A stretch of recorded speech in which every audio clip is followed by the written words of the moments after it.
Good morning बच्चों हमने पिछले क्लास में ओम्स लॉ के रिलेटेड कुछ क्वेश्चन थे, है ना, जो हमने किए, जो बोर्ड के एग्जाम में पूछे जाते हैं, राइट।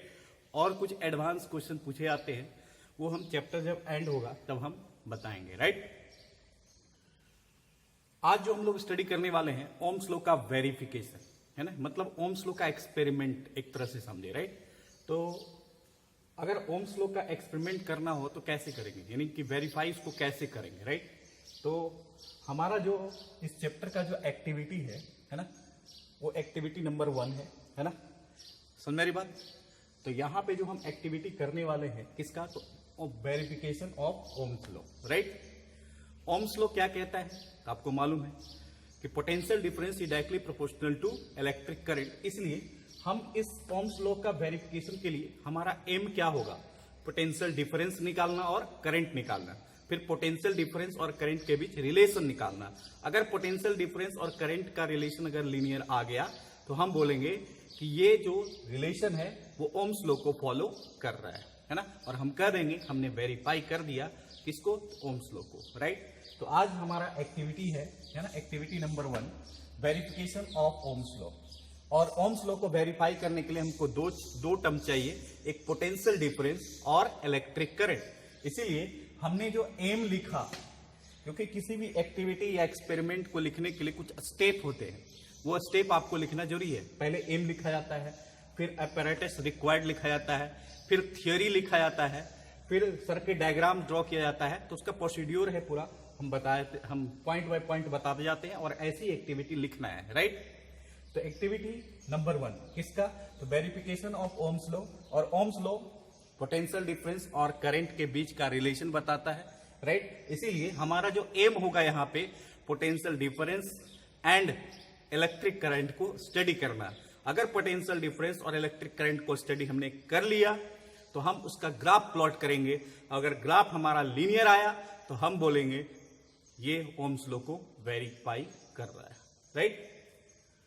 चलिए, तो फर्स्ट जो एक्टिविटी का जो फर्स्ट स्टेप है वो लिखना है एम। हमारा एम क्या होना चाहिए, पोटेंशियल डिफरेंस निकालना और करंट निकालना। इसलिए हमने लिखा to study the potential difference across a conductor.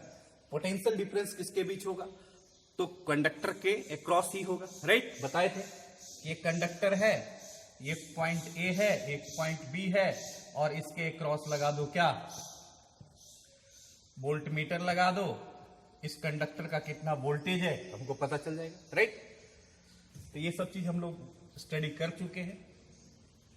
तो potential difference across a conductor and current through it, Ohm's law को वेरीफाई करना है। इसीलिए हम लोग को किसकी स्टडी करनी होगी, पोटेंशियल डिफरेंस की और इलेक्ट्रिक करंट की। और पोटेंशियल डिफरेंस और इलेक्ट्रिक करंट की स्टडी करने के बाद अगर दोनों का रिलेशन लीनियर आता है ग्राफ प्लॉट करने के बाद, तो हम बोलेंगे कि ये ओम्स लॉ को वेरीफाई कर रहा है, राइट। तो अब इसके लिए पोटेंशियल डिफरेंस निकालने के लिए, करंट निकालने के लिए, है ना, कुछ apparatus लेना पड़ेगा, राइट। तो apparatus क्या क्या है,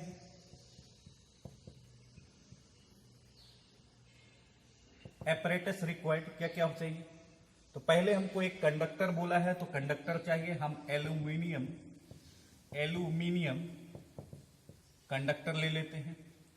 अब एल्यूमिनियम को कनेक्टिंग करने के लिए क्या चाहिए, वायर चाहिए। तो हम यहां पे ले लेंगे कुछ कनेक्टिंग वायर ले लेंगे, क्लियर, समझ मेरी बात। कनेक्टिंग वायर लेने के बाद इस एल्यूमिनियम के अक्रॉस कितना पोटेंशियल डिफरेंस है वो लेना पड़ेगा। इसके लिए हमको क्या लेना पड़ेगा, एक वोल्ट मीटर लेना पड़ेगा, ताकि हम एल्यूमिनियम के क्रॉस पोटेंशियल डिफरेंस मेजर कर सके, राइट। अब उस एल्यूमिनियम मतलब उस कंडक्टर से कितना करंट पास हो रहा है वो भी मेजर करना होगा, तभी तो V और I के बीच रिलेशन आएगा, राइट। तो इसके लिए हमको क्या लेना पड़ेगा, एन आमीटर लेना पड़ेगा, है ना, क्लियर। फिर आमीटर के बाद क्या लेना पड़ेगा, सेल लेना पड़ेगा, क्योंकि सप्लाई देंगे नहीं तो करंट पास हो गई है ना, इसलिए सप्लाई देना पड़ेगा कंडक्टर को, इसलिए हम क्या लेंगे, सेल लेंगे। कितने सेल लेंगे जी, एक सेल से काम चलेगा नहीं, क्योंकि 2-3 सेल लेंगे, तभी हमको वेरिफिकेशन पता चलेगा। इतना वोल्टेज पे आई इतना, इतना वोल्टेज पे आई इतना, इतना वोल्टेज पे आई इतना, फिर उसका ग्राफ प्लॉट करेंगे, राइट। इसलिए हमको कम मिनिमम 2-3 सेल लेना पड़ेगा, है ना। तो cells of each 1.5 volt, cell लेंगे कितने, 3 सेल, 3 सेल लेंगे, और इस सेल का जो वोल्टेज होगा 1.5 वोल्ट होगा, राइट। इतने मटेरियल हमको चाहिए, इसी को बोलते हैं apparatus रिक्वायर्ड। apparatus रिक्वायर्ड लिखे या फिर मटेरियल रिक्वायर्ड लिखे, क्यों, क्योंकि हमको पोटेंशियल डिफरेंस और करंट का क्या निकालना है, रिलेशन निकालना है, और उसके लिए हमको कम से कम पोटेंशियल डिफरेंस हमको 2-3 पॉइंट चाहिए, है ना, और करंट भी हमको 2-3 पॉइंट चाहिए, राइट। तभी जाके हम पोटेंशियल डिफरेंस और करंट के बीच रिलेशन निकाल सकते हैं। अगर रिलेशन हमारा लीनियर आया तो हम बोलेंगे ये ओम्स लॉ को वेरीफाई कर रहा है, राइट। तो ये हमारा एक्टिविटी है, और हमने 2 पॉइंट बताया। तीसरा पॉइंट में थियोरी लिखेंगे, क्या लिखेंगे, थ्योरी, राइट। अब थ्योरी में क्या लिखेंगे जी, थर्ड पॉइंट में, तो जो ओम्स लॉ का स्टेटमेंट है बस वही लिख देना है, थ्योरी होगी, राइट। समझ में आ रही बात। तो हम इसको इरेज कर देते हैं, राइट।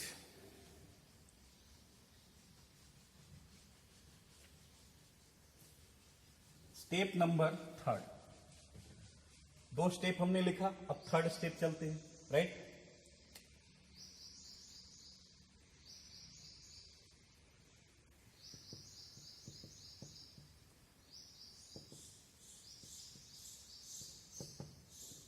थ्योरी में क्या लिखेंगे, statement of Ohm's law. Ohm's law क्या कहता है, potential difference directly proportional to electric current at constant temperature. Clear जी। ओम्स लॉ का स्टेटमेंट क्या कहता है, potential difference is directly proportional to electric current at constant temperature, right. और mathematically अगर लिखना चाहे तो पोटेंशियल डिफरेंस इक्वल टू क्या होता है, बी।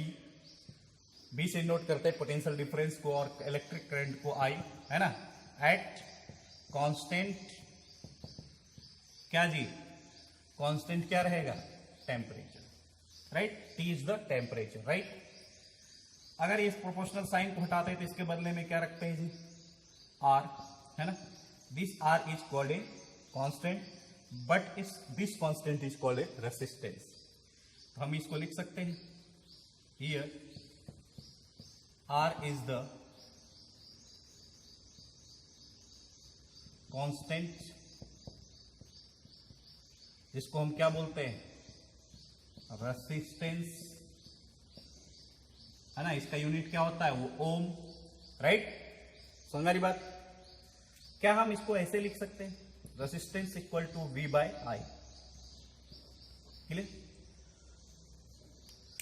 ओम्स लॉ के लिए V बाय आई का रिलेशन हमेशा क्या दिखना चाहिए, कांस्टेंट दिखना चाहिए, तभी ओम्स लॉ वेरीफाई हो, राइट। इतने पॉइंट लिखो, 3 पॉइंट, है ना, फिर आगे चलते हैं।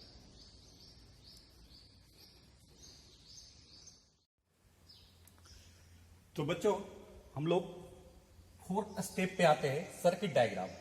सर्किट डायग्राम के लिए हमको apparatus क्या क्या चाहिए, तो एल्यूमिनियम मतलब कंडक्टर चाहिए, और क्या चाहिए, वोल्ट मीटर चाहिए वोल्टेज मेजर करने के लिए, करंट मेजर करने के लिए अमीटर चाहिए, और सेल चाहिए, और पोटेंशियल डिफरेंस अलग अलग देकर, यानी डिफरेंट पोटेंशियल देकर, पोटेंशियल डिफरेंस देकर हम लोग डिफरेंट पोटेंशियल को मेजर करेंगे क्रॉस द कंडक्टर और इलेक्ट्रिक करंट को, और उसका एक ऑब्जर्वेशन टेबल ड्रॉ करेंगे। फिर उस ऑब्जर्वेशन टेबल में आर का वैल्यू निकालेंगे, अगर आर सेम आ रहा है तो हम उसको फॉलो कर रहा है, और ग्राफ अगर सेम लीनियर आ रहा है तो हम उसको फॉलो कर रहे हैं, राइट। तो सर्किट डायग्राम में क्या क्या लेना पड़ेगा जी, तो पहले एल्यूमिनियम ले लिए,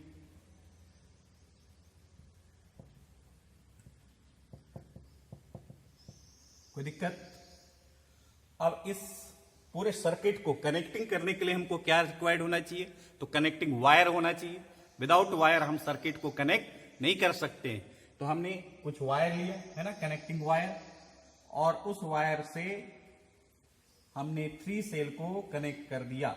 दिख रहा है आपको?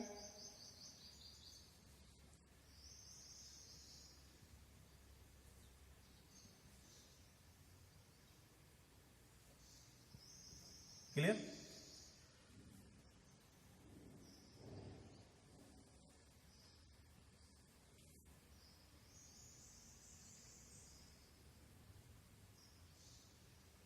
राइट। अब यहां पे हम क्या लगा देते हैं, एक आमीटर लगा देते हैं। क्लियर? और इसके अक्रॉस एक वोल्टमीटर लगा देते हैं। ध्यान रखिएगा, जिधर प्लस उधर प्लस। देखिए ये प्लस, ये भी क्या है, प्लस। राइट? ये माइनस, ये माइनस। क्लियर?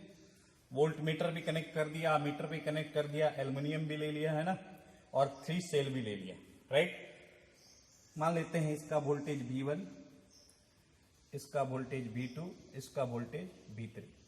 राइट? यानी इस सेल का वोल्टेज तो पता है हमको, V1, V2, V3 तीनों क्या है, सेम है ना। तो मान लो ये V1, ये भी क्या है, V1 है ना, क्योंकि इस सेल का वोल्टेज कितना है, 1.5 वोल्ट। राइट? क्लियर? अब क्या करेंगे बताइए, अब क्या करेंगे जी, बोलिए, है ना। तो देखिए, अब जो नेक्स्ट स्टेप जो हमारा होगा वो होगा ऑब्जर्वेशन टेबल, है ना। क्या होगा हमारा, ऑब्जर्वेशन टेबल। ऑब्जर्व हम क्या क्या करेंगे, वोल्ट मीटर का रीडिंग ऑब्जर्व करेंगे, करंट का रीडिंग ऑब्जर्व करेंगे, है ना। और तीसरा क्या पॉइंट ले लेंगे, अब जो हम लोग ऑब्जर्व करने वाले हैं, है ना, इस सर्किट के थ्रू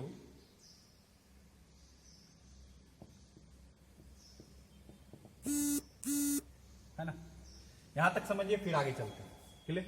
सर्किट डायग्राम हमको पता चल गया, है ना। अब हम लोग नेक्स्ट पॉइंट चलेंगे, ऑब्जर्वेशन टेबल। क्लियर? फिर ऑब्जर्वेशन टेबल में हमने वोल्ट मीटर का वैल्यू और करंट, आमीटर से कितना करंट पास हो रहा है जब सप्लाई V1 है, जब सप्लाई ये दो सेल कनेक्ट, अभी एक सेल कनेक्ट है, फिर 2 सेल कनेक्ट है, फिर 3 सेल कनेक्ट होगा, तो कितना वोल्टेज और करंट का रीडिंग आएगा वो हम लोग ऑब्जर्वेशन टेबल में लिख लेंगे। फिर उसके बाद प्लॉट करेंगे ग्राफ। राइट? हमारा वेरिफिकेशन हो जाएगा। क्लियर? बहुत इजी।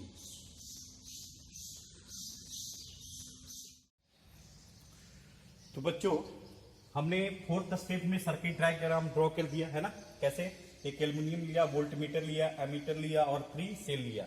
इस सेल का वोल्टेज कितना है, 1.5 वोल्ट। जब हम इसको पूरे सर्किट को ड्रॉ कर लिए, है ना, फिर हम ऑब्जर्वेशन टेबल लिए। क्यों? क्योंकि ऑब्जर्वेशन टेबल में हम अलग अलग सप्लाई देंगे इसको, एल्युमिनियम को, और अलग अलग सप्लाई पे वोल्ट मीटर का रीडिंग लिखेंगे और आमीटर का रीडिंग लिखेंगे। फिर उसके बाद V/I का रेशियो लिखेंगे, दैट इज द रेसिस्टेंस, है ना।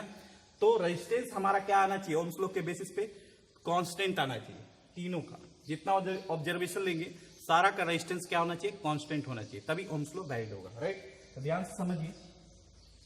क्लियर? देखिए, केस नंबर फर्स्ट, यानी कि सीरियल नंबर 1।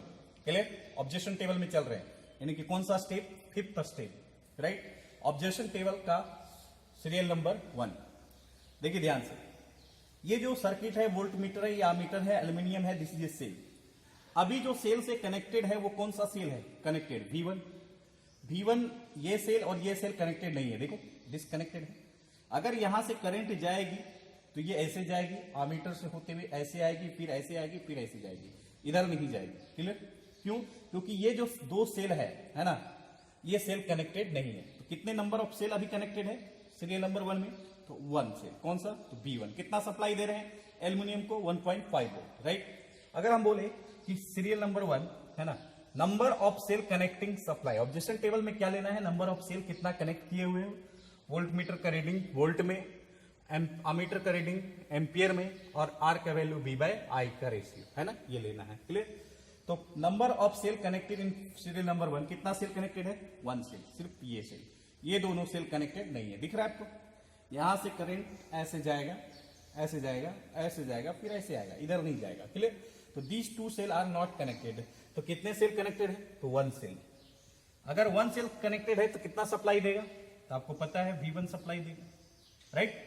अगर एक सेल कनेक्टेड हो तो कितना सप्लाई देगा? V1 सप्लाई देगा। अब इस V1 पे वोल्ट मीटर का रीडिंग कितना आया वो लिख लो यहां पे, है ना? क्लियर?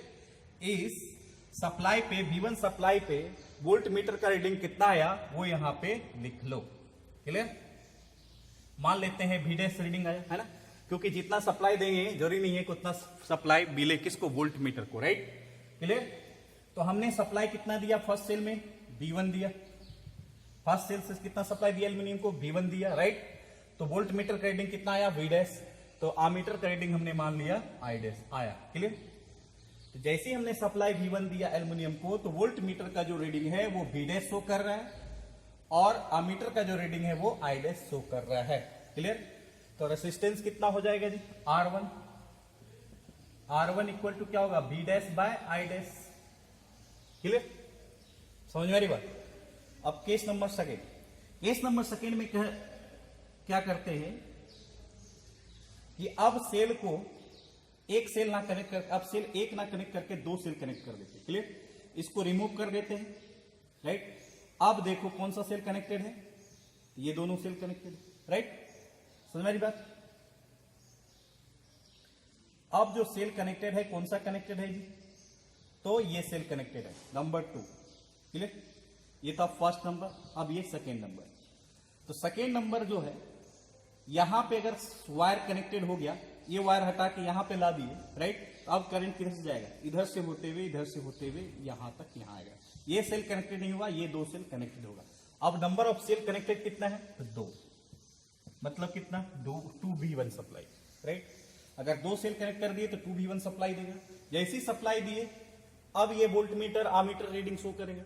वोल्ट मीटर का रीडिंग इस केस में मान लेते हैं कितना आया? 2V' और करंट कितना आया? 2I'। तो रेसिस्टेंस कितना आया? तो 2V' bye 2I', right? Clear? अब क्या करते हैं? तीनों सेल को कनेक्टेड कर देते हैं। पहले 1 सेल को कनेक्ट किए, अब 2 सेल को, फिर अब कितने सेल को? 3 सेल को, राइट? तीनों सेल को अगर कनेक्ट कर दिए तो सप्लाई कितना मिलेगा? नंबर ऑफ सेल कनेक्टेड कितना? 3V1, right? Volt meter reading कितना? तो मान लेते हैं वोल्ट में, जैसे हमने 3 सेल को कनेक्टेड किया, वोल्ट मीटर रीडिंग शो कर रहा है 3V' और करंट शो कर रहा है आमीटर 3I'। क्लियर? और रेसिस्टेंस की जो वैल्यू है वो कितना आया? 3V', 3I'। क्लियर? समझ रही बात? फिर से समझिए, नहीं समझ में आया तो ऑब्जेक्शन टेबल में क्या लेना है? नंबर ऑफ सेल कितना कनेक्टिंग है, मतलब कितना सप्लाई दे रहे हैं। क्लियर? और वोल्ट मीटर का रीडिंग देखना है और आमीटर का रीडिंग देखना है और रीडिंग देख के यहाँ पे वैल्यू पुट आउट कर देना है और तीनों का रेजिस्टेंस निकालना है। अगर तीनों का रेजिस्टेंस इक्वल आ रहा है तो हम बोलेंगे कि क्या है? ओम्स लॉ को फॉलो कर रहा है, राइट? अगर नहीं भी आ रहा है तो VI का ग्राफ प्लॉट करेंगे और देखेंगे कि लीनियर ग्राफ आ रहा है कि नहीं, राइट? क्लियर? फिर से समझिए, पहले हमने कितना सेल कनेक्ट किया सर्किट से? 1 cell. Number of cell connected 1। कितना सप्लाई किया? V1। तब जाके हमने वोल्ट मीटर का रीडिंग देखा तो V' और आमीटर का रीडिंग देखा तो I' निकला, राइट? और रेजिस्टेंस कितना? V' by I'। क्लियर? फिर हमने कितना सेल कनेक्ट किया? 2 सेल कनेक्ट किया, 1 and 2 सेल, राइट? 2 सेल जब कनेक्ट किए तो सप्लाई कितना दिए? तो 2V1, राइट? तो वोल्ट मीटर का रीडिंग कितना शो कर रहा है? 2V' एंड आमीटर रीडिंग कितना शो कर रहा है? 2I'। क्लियर? फिर हमने तीनों सेल को कनेक्ट कर दिया, तीनों सेल को कनेक्ट कर दिया। नंबर ऑफ सेल कितने कनेक्टेड हो गए? 3। सप्लाई कितना गया? 3V1। क्लियर? 3V1 और वोल्ट मीटर का जो रीडिंग आया कितना आया? 3V' और आमीटर का जो रीडिंग आया कितना आया? 3I'। क्लियर? और इस केस में हमने रेजिस्टेंस निकाला और रेजिस्टेंस का वैल्यू हमने क्या देखा? तो सेम देखा, तो हम कह सकते हैं कि ये ओम्स लॉ को फॉलो कर रहा है। क्लियर? आया समझ? क्लियर? तो इसका ग्राफ भी प्लॉट कर लेते हैं, है ना?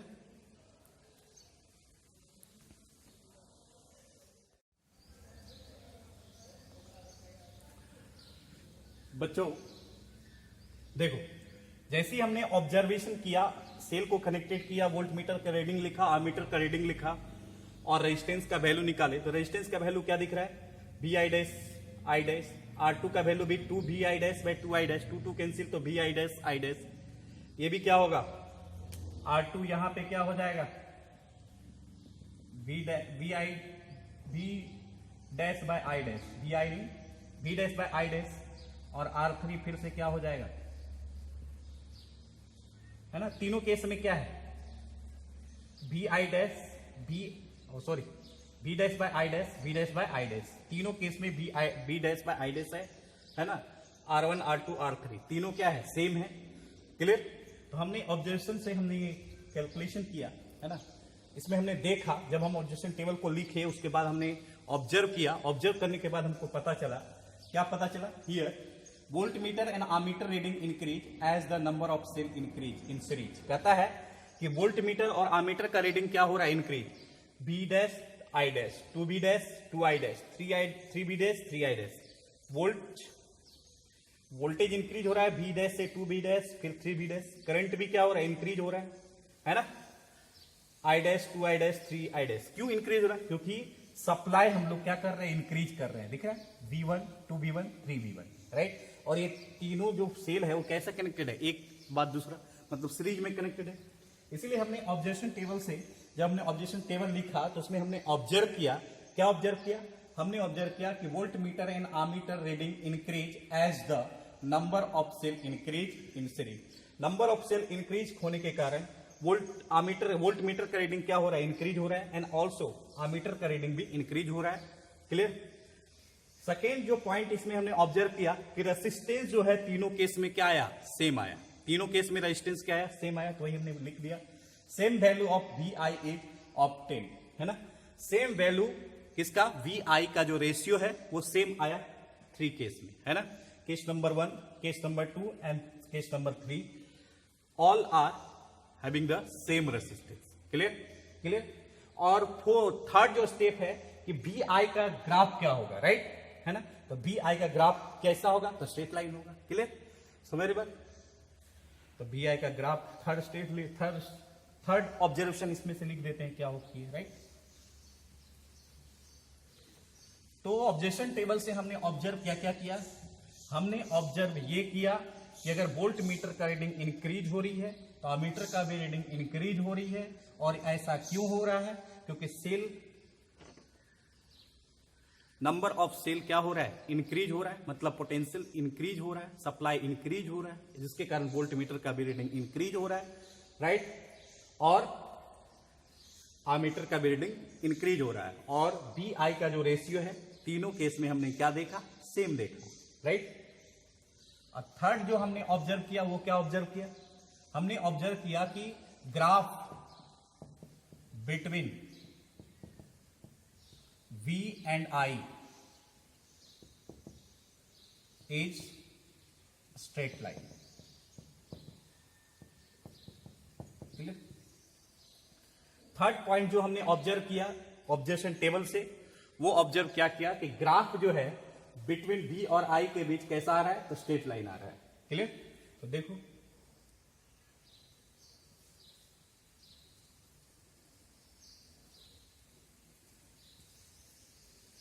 ये करंट किसमें मेजर करेगा जी, एम्पियर, और ये क्या होगा, वोल्ट। क्लियर।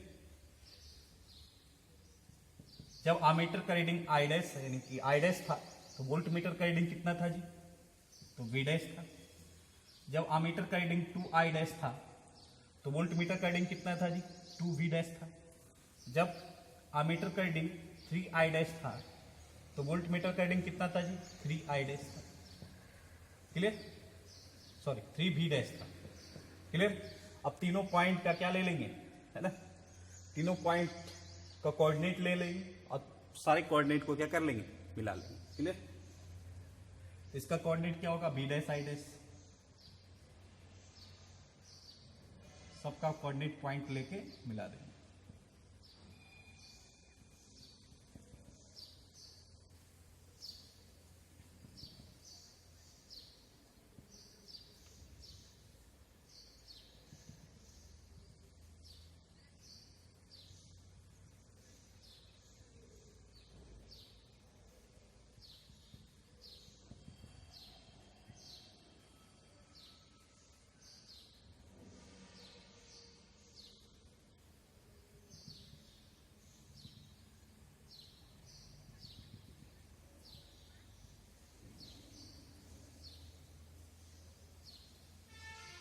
क्लियर? ये कैसा ग्राफ आया? तो लीनियर आया, मतलब कैसा ग्राफ है? तो ओमिक ग्राफ है ना। We can say that the V I relation is linear as here V I relation is linear, है ना। We can say that this observation follow the Ohm's law, है ना। लास्ट पॉइंट कंक्लूजन लिखेंगे, clear? फिर ये and हो जाएगा।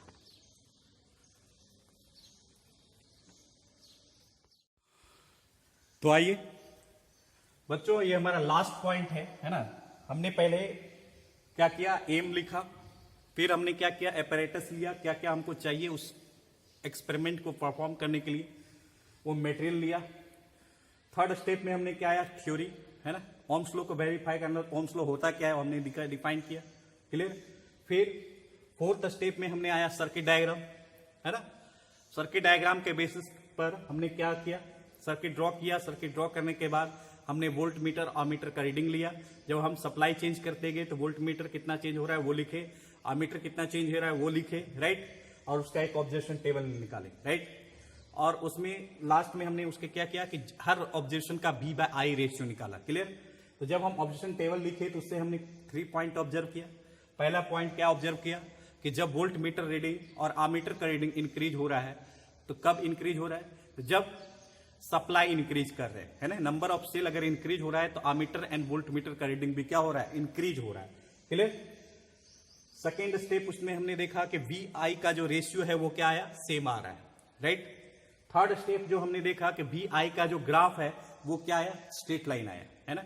ये जो 3 टर्म है ना, ये तीनों टर्म बताता है कि ये ओम्स लॉ को क्या कर रहा है? वेरीफाई कर रहा है। तो कंक्लूजन में हम क्या क्या लिखेंगे? फर्स्ट स्टेप VI रेशियो क्या है? कांस्टेंट आया, स्टेप नंबर 1, है ना।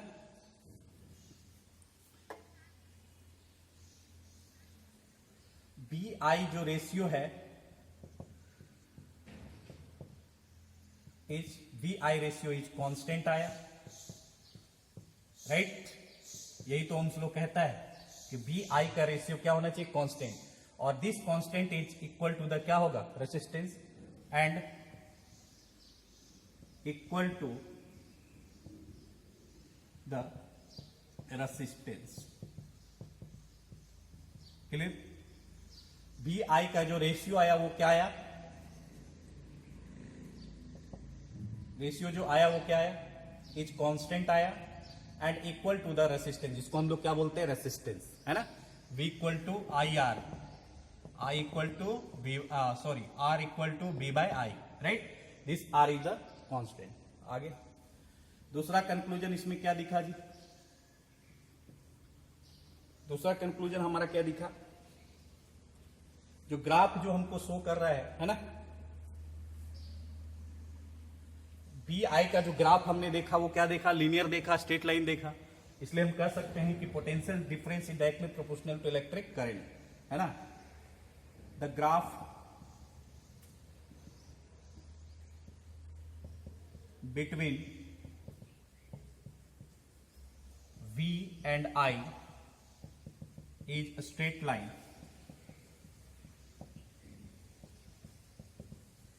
So है ना,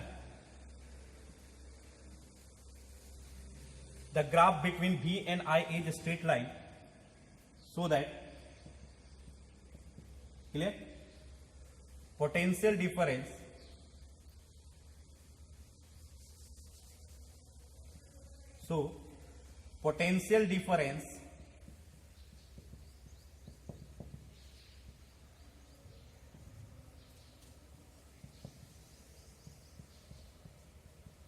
directly proportional to electric current, clear. मतलब V directly proportional to I। क्यों? क्योंकि VI का जो ग्राफ आया वो क्या आया जी? स्ट्रेट लाइन आया। इसलिए हम कह सकते हैं कि potential difference directly proportional to electric current है, राइट। क्लियर? समझ वाली बात? इस तरह से हम कह सकते हैं कि ये जो पूरा टर्म है वो ओम्स लॉ को वेरीफाई कर रहा है ना। लास्ट पॉइंट लिखेंगे, hence Ohm's law is verified.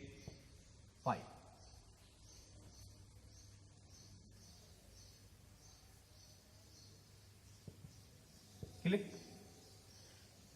Hence Ohm's law is verified. Clear? तो बहुत इजी है। फिर से एक बार रिवाइज करा देते हैं। हम लोग का एक्टिविटी क्या था? Verification of Ohm's law, right. हमने उसके लिए क्या किया? पहले एम लिखा। क्यों?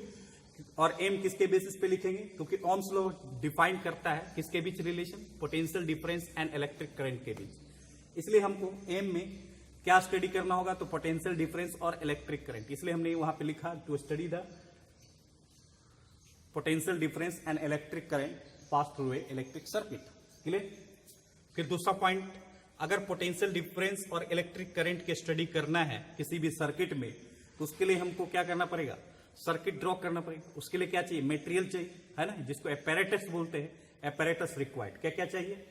तो एक कंडक्टर चाहिए, वोल्टमीटर चाहिए, आमीटर चाहिए, कनेक्टिंग वायर चाहिए और 2-3 सेल चाहिए। हमने 3 सेल लिया। इस सेल का वोल्टेज कितना रखा? 1.5 वोल्ट, राइट। फिर थर्ड पॉइंट, थ्योरी। थ्योरी में मतलब ओम्स लॉ क्या कहता है, क्या रिलेशन है उसके बीच, वो पूरा थ्योरी लिख दिए। V directly proportional to I, V equal to IR, R equal to V by I। R always क्या होना चाहिए? Constant, right. फिर हमने फोर्थ स्टेप में क्या किया? पूरा एपैरेटस लेके हम एक सर्किट ड्रॉ कर दिए, है ना, एक सर्किट डायग्राम ड्रॉ कर दिए। फिर उस सर्किट डायग्राम में अलग अलग सप्लाई देकर, है ना, वोल्ट मीटर और आमीटर का रीडिंग ली, राइट। जब ऑब्जर्वेशन टेबल हमने दिखाया तो हम देखे उसमें कि जब वोल्ट मीटर और आमीटर का रीडिंग इंक्रीज हो रही है वोल्ट मीटर आमीटर का रीडिंग क्या हो रहा है? इंक्रीज हो रहा है। कब? जब नंबर ऑफ सेल इंक्रीज हो रहा है, right. Number of cell increase होने के कारण वोल्टेज इंक्रीज हो रही है, जिसके कारण वोल्ट मीटर आमीटर भी क्या हो रहा है? उसका रीडिंग भी इंक्रीज हो रहा है ना। और जैसे ही इंक्रीज हो रहा है ना, तो बी और आई का हर पॉइंट, हर ऑब्जर्वेशन का हमने V बाय आई रेशियो निकाला। सबका रेशियो क्या दिखा? सेम। बल्कि वोल्ट मीटर आमीटर का रीडिंग इंक्रीज हो रही है, बट रेजिस्टेंस क्या दिखा? कांस्टेंट, है ना। ये 3 पॉइंट हमने ऑब्जर्वेशन टेबल से ऑब्जर्व किए, राइट। और बी आई का जो रेशियो निकला हमेशा क्या निकला? कांस्टेंट निकला। और थर्ड पॉइंट, उसका ग्राफ जो है क्या आया? लीनियर आया, है ना। इस तरह से लास्ट पॉइंट कंक्लूजन में लिखे कि बी आई का जो रेशियो है कांस्टेंट है, तो उसका नाम क्या है? तो रेसिस्टेंस नाम है, राइट। और ग्राफ बी आई का अगर लीनियर है तो हम कह सकते हैं कि potential difference directly proportional to electric current, hence Ohm's law is verified. Clear? ये हमारा एक्टिविटी था, वेरिफिकेशन ऑफ ओम्स लॉ। आज का टॉपिक यहीं रहने देते हैं। क्लियर? अब इसके बेसिस पे कैसे क्वेश्चन पूछे जाते हैं, है ना, एक्टिविटी के बेसिस पे, वो डिस्कस करेंगे। फिर नेक्स्ट क्लास में चलेंगे रेसिस्टेंस, है ना। नेक्स्ट क्लास में हम लोग स्टडी करेंगे रेसिस्टेंस, राइट। तो आप अच्छे से रहिए, मजे से रहिए और मस्ती से रीड कीजिए। ओके, बाय, टाटा, फिर मिलेंगे।